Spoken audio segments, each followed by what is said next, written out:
According to the most recent statistics, an estimated 6 to 7.5 million people are stalked during a one-year period in the United States alone. Breaking that down, nearly 1 in 6 women and 1 in 17 men have been victims of a stalker.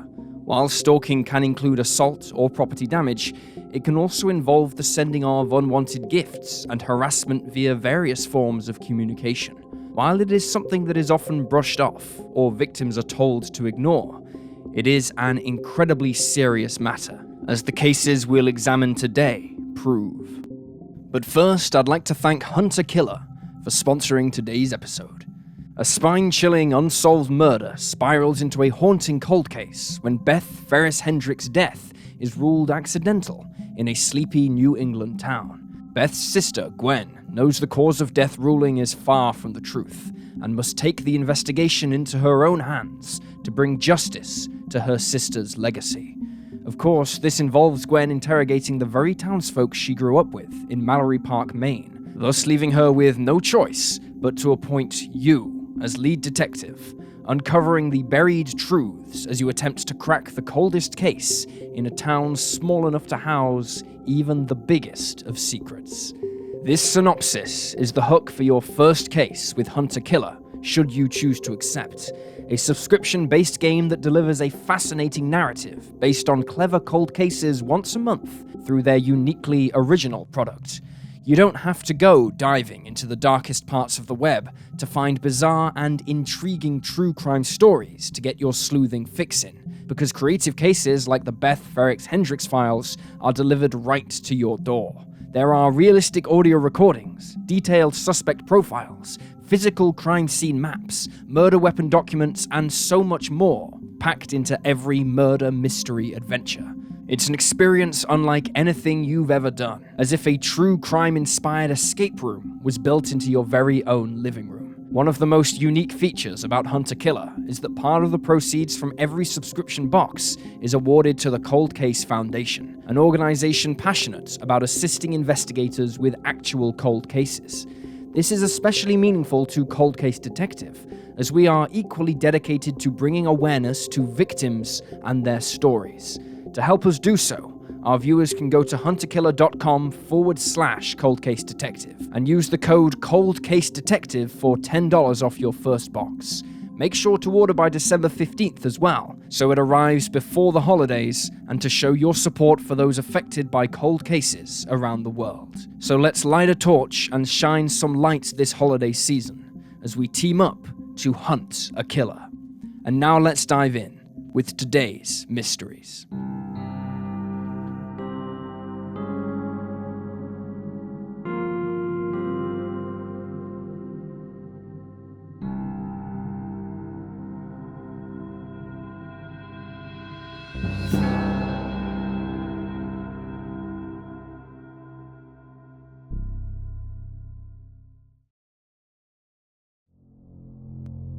Jodie Bordeaux. In 1997, 28-year-old Jodie Lynn Bordeaux was feeling content with her life. An employee at the Golden Eagle Casino, which was the first casino to open on the Kickapoo Indian Reservation in Powhatan, Kansas, Jodie had recently been promoted to a position as the staff supervisor of the slot machine department. Part of her job included overseeing each of her employees' performances and filing reports about their behavior. Jodie had met her husband, Sean, who was part of the Lakota Native American tribe, back when he was attending university in her home state of Nebraska. The couple quickly fell in love and married in South Dakota on October 7th, 1995. After settling on the Kickapoo Reservation, Sean and Jodie lived in a small farmhouse and were both offered jobs at the casino. Shortly afterwards, the couple began trying to start a family.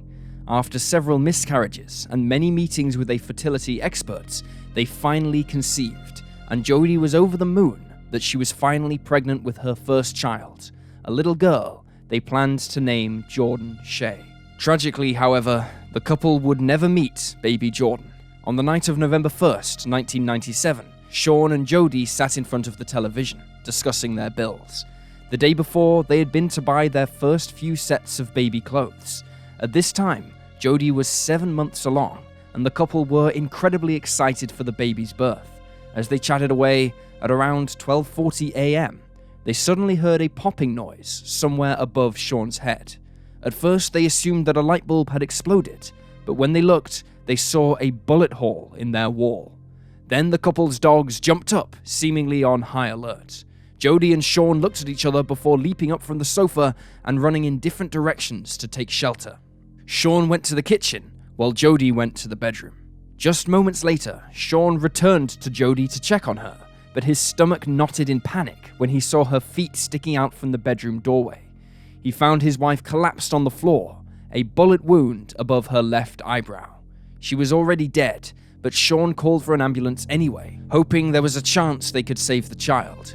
But even this didn't pan out. The ambulance crew were not immediately able to find his residence, and by the time they turned up 15 minutes later, Sean and paramedics knew there was no saving his unborn daughter.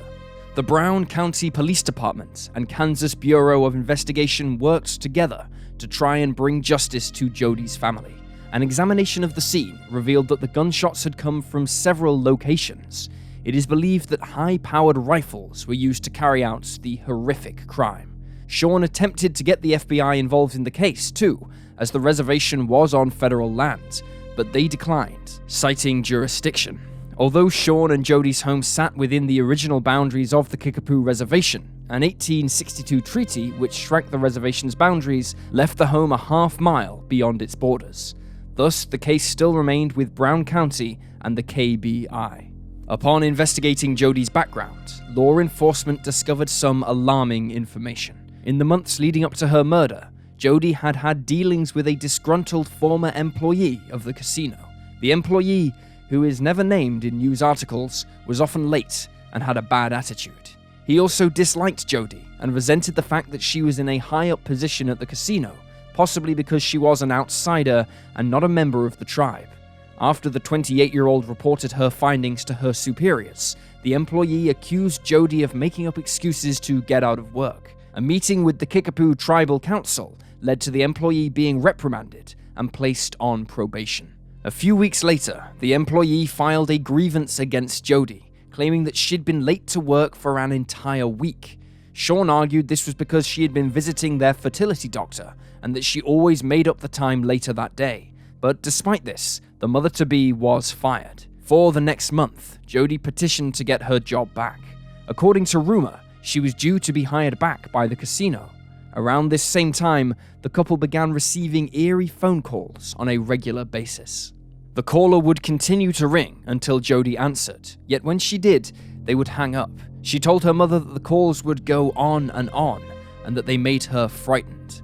In the weeks before her death, Jodie began hearing noises at night around the property while Sean was at work. He assured her it was likely just raccoons or other animals, but the mother-to-be couldn't shake the feeling that something was wrong. No arrests have ever been made in Jodie's case. In more recent years, State Attorney Kevin Hill announced his belief that multiple people were involved and that he had identified several suspects, all of whom knew her.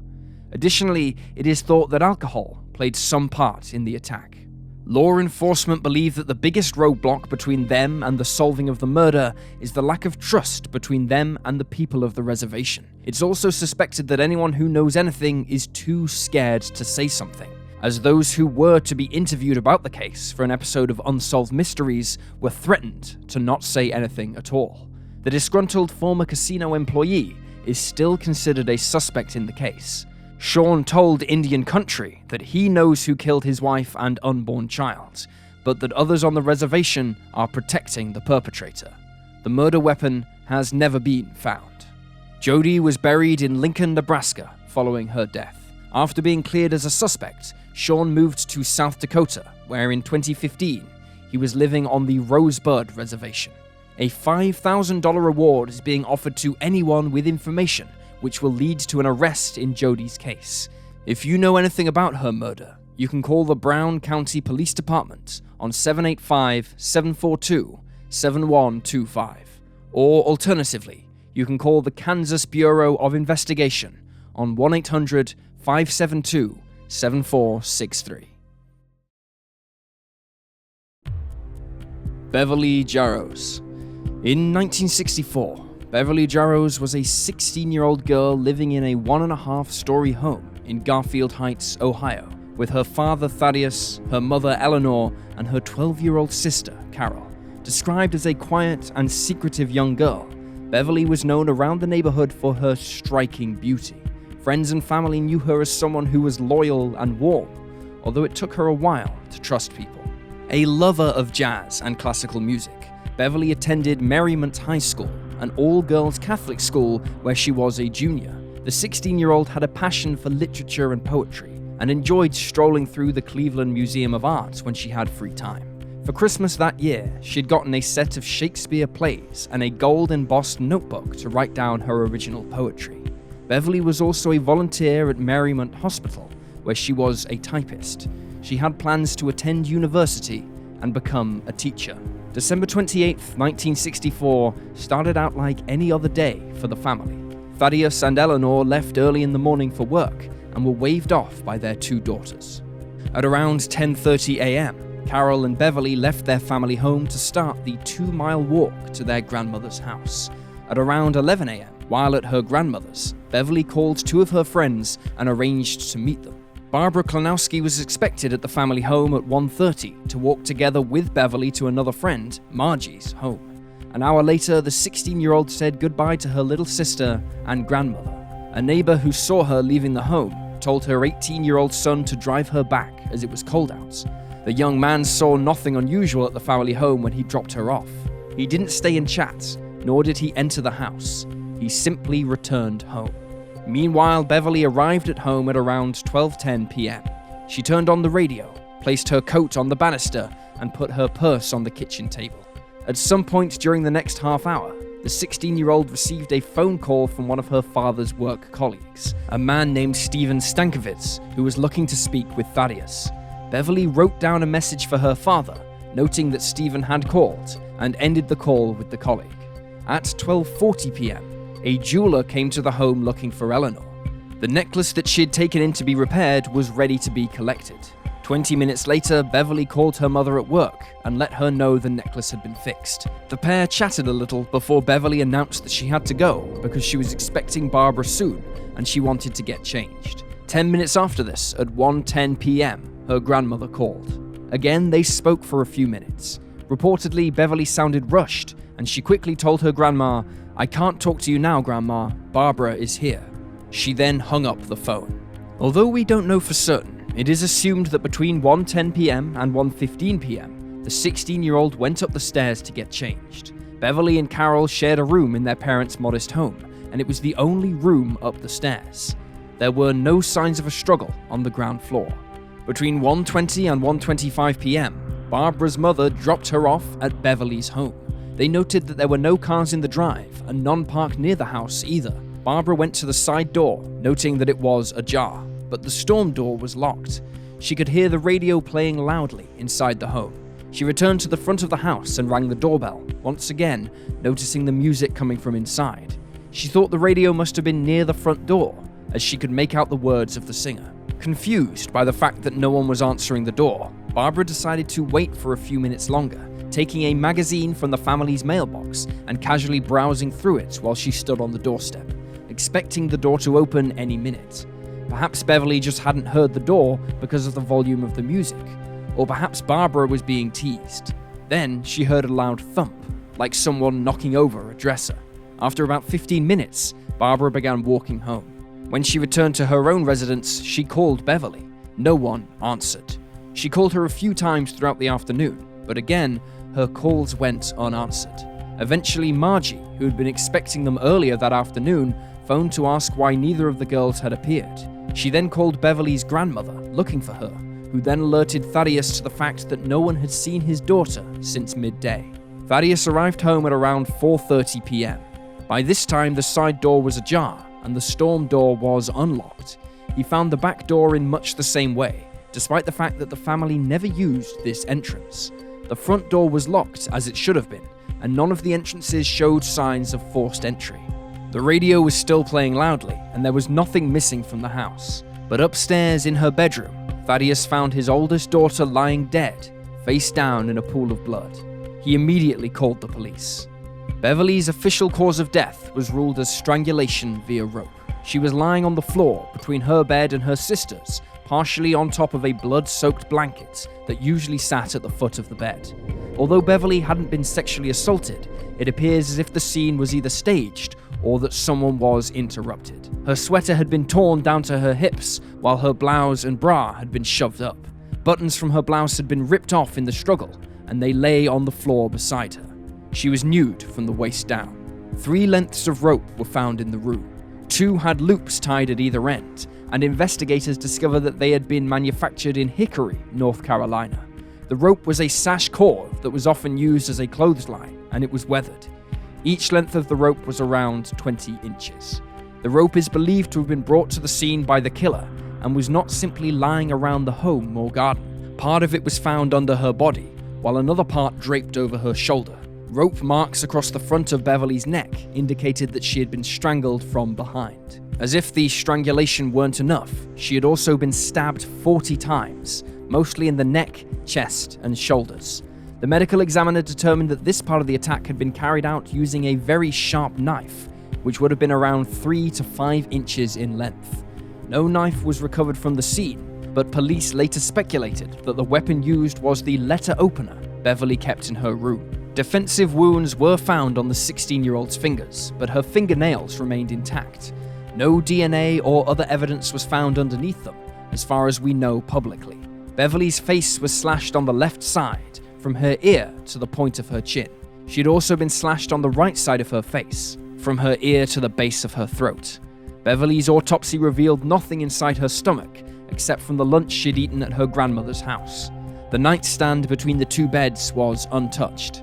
A throw rug that normally lay between the beds was underneath Carol's. Another had drops of blood on it and was wadded up in another area of the room. Beverly's bed sheets were bloody, along with a footboard. A 9 by 5 inch hole had been punched through the sloping, blood-streaked wall of the room, which sat over her bed. While a dozen fingerprints and bloody palm prints were found in the bedroom, all but 3 were eliminated as Beverly's or her family members. The scene was so horrific and overwhelming that almost immediately after the Garfield Heights Police Department arrived, they called for reinforcements by requesting the help of the Cleveland police. A sniffer dog was brought to the family home, where it managed to trace a path from Beverly's bedroom to the back door and across several gardens until it stopped on the next street north, McCracken Street. Footprints were found in a sandpatch here, by the curb, but they provided no useful information to authorities. Since the trail ended so suddenly, online sleuths have wondered if perhaps the perpetrator got into a car and fled the scene. Outside the house, there was little forensic evidence to go on. Police officers who combed through the front and back gardens found what looked to be a clump of Beverly's hair in the back, but that was the extent of their findings. Speaking with neighbors, however, provided law enforcement with more clues.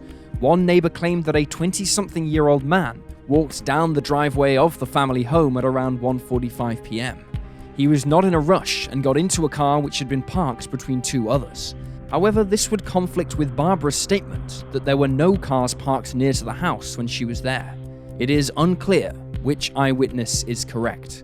Another witness statement came from a delivery man who saw a young man walking down the street around the same time the murder occurred. However, this man and his parents came forward, and he was cleared as a suspect. Over 300 people were interviewed following the brutal murder. Many of Beverly's male friends came forward voluntarily, giving their prints and taking polygraph tests, with most of them passing. Talking further with the family unveiled a whole new avenue for detectives to follow, however, when they discovered that the 16-year-old appeared to have been receiving a lot of unwanted attention in the months leading up to her death. Her mother, Eleanor, told the police that Beverly had a stalker, and that she believed this person was involved. In one instance, Beverly was followed around an art museum by a strange man the year before her murder. More recently, however, the 16-year-old and her family had been subject to hang-up calls. They received as many as 10 to 12 in a day, and the last of them came in early December, just weeks before Beverly's murder. 6 months prior, in July, the teenager found a parcel in the mailbox. "To Bev" was scrawled across the front, and inside it contained a sterling silver bracelet and ring, both of which had been purchased from a major department store, according to the box they were in. The items had been gift-wrapped and ribboned. Whoever sent it, however, didn't leave a name. Feeling uncomfortable about the situation and alarmed by it, Beverly refused to wear the items. A month later, she received another parcel. This one had been left on her back porch and contained a cheap gold-toned brooch and bracelet. They were worth less than $14. Again, the sender left no name, and the 16-year-old refused to wear the items. At some point in the months leading up to his daughter's murder, Thaddeus had come home from work to find a man standing in their front garden, looking up at his daughter's bedroom window. Thaddeus chased the man down the street, but didn't catch him. As all of this went on, Beverly became increasingly concerned for her safety. Family told the police of how she had become jumpy, always double-checking that she had locked the doors and drawing the blinds when she entered a room. She once became so frightened that she locked her own parents out of the house. When she was away from home, she would frequently check in with family. Eventually, she bought a brass letter opener for protection, the same letter opener that is suspected of being responsible for her stab wounds. It has never been located. There have been several suspects and persons of interest in Beverly's case over the decades, although nobody has been charged or arrested so far. Her boyfriend, Roger McNamara, who is described as a straight-laced conservative college student, was one of the first to be investigated. Although he had an alibi, it wasn't the most watertight. He did, however, pass a polygraph test, which was taken much more seriously in 1964 than it would have been today. Additionally, authorities were unable to find a motive as to why he would want his girlfriend dead. Another possible suspect was an ex-boyfriend named Daniel Schultz, who was considered a greaser and a bad boy, and was essentially the opposite to Beverly's current boyfriend. Daniel claimed he was working at the time of the murder. He provided law enforcement with his time card to prove it. One witness, a neighbor, claims to have seen Daniel returning home in a hurry. Like Roger, Daniel's alibi was weak, yet he passed a polygraph test. Allegedly, in recent years, Daniel has stopped cooperating with the police, which to some is a suspicious way to behave, although to others it could just be that he is exhausted by the suspicion still lingering. Perhaps he just wanted a clean break and privacy. He is alleged to have left the country some 15 years ago. A neighbor of Beverly's was also considered a person of interest. John Pallion was a university student said to have had an eye for Beverly, and went so far as to spy on her sunbathing in her back garden during the hotter months of the year. According to his classmates, he was a shy individual. Online sleuths have wondered if he was responsible for one or both of the parcels of jewelry. Perhaps he was just too shy to give the gifts to Beverly in person. John had no alibi for the time of the murder, and his polygraph results were inconclusive. The final possible suspect in Beverly's case is mostly brought up by online sleuths, the 16-year-old's friend, Barbara Klonowski, who had gone to her house that day. Armchair detectives have proposed the idea that Barbara was jealous of Beverly, who was frequently on the receiving end of male attention, and got so upset that she wanted to hurt her.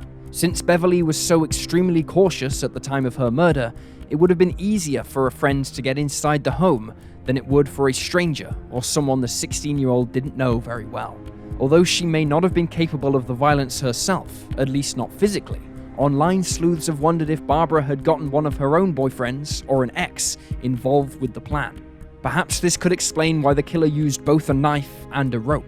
However, this is not the only explanation as to why there were two murder weapons. Since it's possible Beverly's own letter opener was used, it's possible the killer only brought one weapon to the scene, and that the stabbings were unplanned. Aside from the possible suspects available, there are very few theories in Beverly's case. For most people, it's easy to see as some kind of crime of passion. The murder was extremely violent and brutal, and was not careful or methodical in any way. That said, authorities have noted that at least one weapon was brought to the murder scene, suggesting that the slaying was premeditated. Online sleuths have theorized that Beverly's killer intended on sexually assaulting her, but knew they would have to kill her afterwards, because it was somebody she knew. Maybe Barbara interrupted, or things got out of hand. Others have proposed the idea that the perpetrator was impotent, causing him to lash out. Police have also said that they believed Beverly was attacked while getting changed. However, this has led to more questions than answers. Did she leave her door unlocked for Barbara? It seems unlikely she would do something like this, since she was so on edge around the time of her death. Did she let in someone she knew? That way she would feel okay getting dressed and leaving them alone downstairs. Did she tell her grandmother that Barbara was at the door only to find it was her stalker or killer? Are they one and the same person? One of the most notable things in Beverly's case is that the man who called her earlier that day looking for her father was not recognized by any of the family members, indicating that perhaps this person was the killer and was checking that the 16-year-old was home alone. Over 900 statements and files exist on Beverly's case. In recent years, the case has been reopened, the files re-examined, and DNA samples have been taken and tested. The authorities have admitted that they have information they have not made public, so they can weed out false confessions from real ones. But still, Beverly's murder remains unsolved. As of 2018, authorities have their suspicions about 2 men who are still living in the area. But as we all know, the wheels of justice often move slowly. 7 years after the murder, while Thaddeus and Eleanor attended a funeral, the home was broken into. All that was taken was a gold watch. Upon closer inspection, the family found that the backing of 2 prints hanging on a wall had been torn. They were 2 of Beverly's favorite images, framed for her by her dad, and they were of Thomas Gainsborough's The Blue Boy and Thomas Lawrence's Pinky. A true crime author who keeps up with Cleveland cold cases had noted that it appeared as if whoever had broken in was looking for something, although it is unclear what. Perhaps the burglar initially thought the prints were worth something. Beverly's case saw one false confession, which came from a teenage door-to-door salesman who had a history of violence and a criminal past. The former lead detective on the case, William Horrigan, always thought he knew who the killer was, but never had enough evidence to bring charges against them. He called the suspect every year on the anniversary of the 16-year-old's demise, until one day they started calling him first. The suspect's name has never been released publicly, but Horrigan passed on what he knew to the detectives, who took over from him after he retired, although even then, Horrigan kept working the case. He eventually died in 2004, aged 93. Following her demise, Beverly's parents and sister continued to live in the family home. They reportedly changed nothing about it, hoping that one day a jury would want to see it. Although Thaddeus eventually fixed the 9x5-inch hole in the wall, he covered it up with the same wallpaper that had always been in the girl's room. Carol eventually returned to live in the bedroom she had once shared with her big sister, but later told the media how uncomfortable it made her feel. Beverly and Carol's parents eventually divorced. Thaddeus continued to live in the home where his daughter died until his death in 2012. Eleanor died at 92 years old on February 14, 2018. She is survived by her daughter Carol, her 4 grandchildren, and 4 great-grandchildren. If you have any information about Beverly's murder, you can contact the Garfield Heights Police Department on 216-475-5686. And there you have the facts. Please leave a comment down below with your own theories and speculations, and remember to like this video and subscribe to support the channel. Thank you for watching, and I'll see you next time.